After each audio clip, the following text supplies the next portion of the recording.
Before marriage everybody will say I love you, అవునా కదండి? Everybody will say I love you, I do anything for you, but don't believe. నిజంగా అది నమ్మకండి. అందుకే నేను ఎప్పుడు అంటాను ఏంటంటే, దైవ భక్తి కలిగిన వ్యక్తిని పెళ్లి చేసుకున్నట్లయితే మీ జీవితము ఈ లోకంలో పరలోక అనుభూతి. హల్లెలూయా. అందుకనే మాటలు బట్టి, ఫ్లాటరీని బట్టి, మెప్పులు బట్టి, లేకపోతే మీ రూపాన్ని బట్టి మిమ్మల్ని కాంప్లిమెంట్ చేస్తున్నారా? రూపం పోతుంది, రూపం ఏదో ఒక రోజు పోతుంది, సౌందర్యం పోతుంది, అందము మోసకరము, సౌందర్యము వ్యర్థము.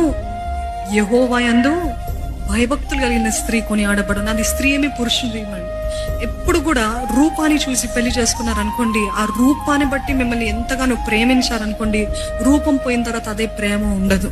మీ క్యారెక్టర్ని చూసి పెళ్లి చేసుకున్న వారు, మీ ఇంటెగ్రిటీ, మీ నమ్మకత్వాన్ని, మీ యథార్థతను చూసి పెళ్లి చేసుకున్న వారు ఎప్పటికైనా ఎన్ని సంవత్సరాలు నేను ప్రేమతోనే ఉంటారు.